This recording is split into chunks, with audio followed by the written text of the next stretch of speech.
Pernah nggak sih kamu ngerasa kayak terjebak? Ngerasa setiap hari itu rasanya fotokopian dari hari kemarin, nggak ada bedanya, nggak ada percikannya sama sekali? Nah, dalam beberapa menit ke depan, yuk kita bareng-barang ikutin sebuah perjalanan. Sebuah cerita tentang gimana satu keputusan sederhana bisa jadi awal dari sesuatu yang benar-benar baru. Kenapa ya hidupku rasanya kosong? Pertanyaan ini dalam banget ya. Mungkin pernah kita bisikkan ke diri sendiri atau malah kita teriakkan dalam sepi. Nah, pertanyaan inilah yang jadi titik awal dari kisah yang mau kita bahas hari ini. Sebuah pencarian makna di tengah-tengah rutinitas yang monoton. Oke, kita mulai dari bagian pertama, kehidupan yang kosong. Disinilah kita kenalan sama tokoh utama kita. Namanya Arga. Dia ini bisa dibilang lagi terperangkap di dunia yang rasanya tuh abu-abu, nggak gerak kemana-mana, dan kayak nggak punya arah. Coba bayangin deh Arga ini. Dunianya tuh ya gitu-gitu aja, repetitif. Jalan yang dilewatin sama, muka yang ditemuin itu-itu lagi, kerjaan rasanya udah kayak mesin. Setiap hari benar-benar cuma gema dari hari sebelumnya. Dan di tengah semua itu, dia ngerasa sendirian. Terus-terusan kepikiran satu pertanyaan. Apa hidup emang cuma begini doang? Tapi namanya juga hidup ya kan? Seringkali justru di titik paling buntu, di saat kita ngerasa paling terjebak, semesta tuh kayak ngirimin sinyal. Sebuah panggilan untuk berubah, yang datangnya seringkali dari tempat yang nggak kita duga sama sekali. Ini bukan hal yang heboh loh, cuma selembar kertas, udah agak kusam malah. Ditemuin gitu aja di bangku taman favoritnya. Nggak ada nama pengirim, nggak ada petunjuk apa-apa. Cuma beberapa kata tulisan tangan. Tapi entah kenapa, rasanya kok kayak bisikan yang ditujuin khusus buat dia. Tulisannya cuma gini, jika kamu berani, datanglah ke tempat yang tidak pernah kamu datangi. Cuma 9 kata, tapi kalimat ini benar-benar kayak nyalain korek api di dalam diri Arga. Tiba-tiba kalimat ini jadi kayak lagu yang keputar terus di kepalanya. Ini tantangan langsung buat zona nyamannya dia. Sebuah ajakan yang kayaknya mustahil buat diabaikan. Nah, ini dia nih, momen krusialnya. Momen di mana sebuah ajakan harus dijawab. Bukan cuma dijawab dalam hati, tapi dijawab dengan tindakan. Ini adalah awal perjalanan Arga, sebuah babak baru yang isinya adalah langkah pertama, dan tentu saja keraguan yang ngikutin di belakangnya. Kan katanya, perubahan besar itu jarang banget dimulai dari lompatan raksasa kan? Nah, buat Arga juga gitu. Dimulai dari pilihan kecil. Hari itu, dia sengaja belok ke jalan yang belum pernah dia lewatin sebelumnya. Kelihatannya sepele, tapi buat dia, langkah sederhana itu adalah sebuah deklarasi pemberontakan terhadap rutinitasnya. Coba deh kita lihat perbedaannya, kontras banget kan? Di satu sisi, ada kotak rutinitas yang aman, nyaman, bisa ditebak. Di sisi lain, sebuah dunia baru yang kebuka lebar.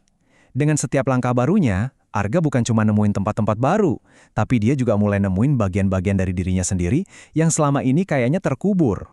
Tapi ya namanya juga proses, nggak mungkin lurus terus kayak jalan tol. Setelah semangat di awal mulai agak turun, mulailah si keraguan ini datang. Suara-suara di kepalanya mulai berisik lagi. Ngapain sih ini semua? Mau nyari apa coba? Bisikan dari hidupnya yang lama, itu kuat banget, nyoba narik dia balik lagi. Coba bayangin posisinya, tengah malam, hujan deras, sendirian. Wah, udah paling bener deh itu godaan buat pulang, buat balik lagi ke kasur yang nyaman, ke rutinitas yang udah dikenal. Di titik inilah, di puncak rasa putus asanya, dia benar-benar hampir nyerah. Tapi seringnya gitu kan?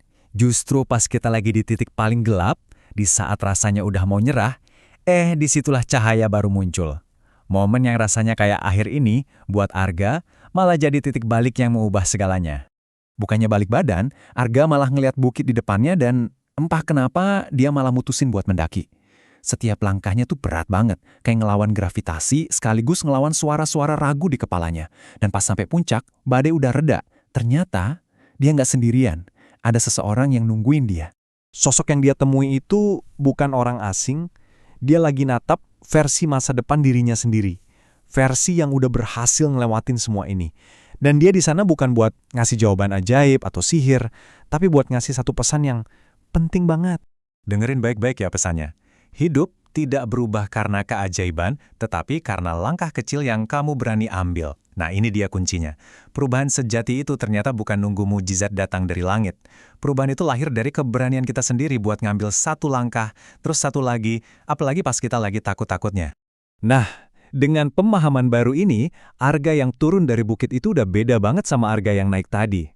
Babak terakhir dari ceritanya ini bukan sebuah akhir, sama sekali bukan. Justru, ini adalah sebuah Awal yang baru. Pas dia balik ke kotanya, ya kotanya sih masih sama aja.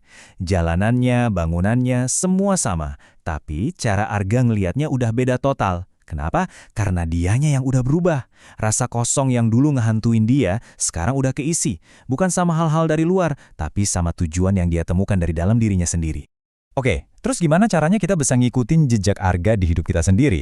Nah, ini semacam rangkumannya. Pertama, berani buat akui rasa kosong itu. Nggak apa-apa kok ngerasa gitu.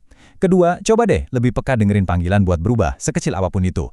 Ketiga, yang paling penting, ambil langkah pertamanya. Keempat, siapin diri. Keraguan itu pasti bakal datang dan itu wajar banget. Terakhir, percaya aja sama prosesnya, biarin perjalanan itu sendiri yang ngebentuk arah baru buat kamu. Dan sekarang, giliran kamu. Kisah Arga ini kan sebenarnya cermin buat kita semua ya. Coba deh sekarang, jujur sama diri sendiri. Kalau ada satu aja rutinitas yang pengen kamu dobrak, satu jalan baru yang pengen kamu coba, langkah kecil berani apa yang bakal kamu ambil mulai hari ini?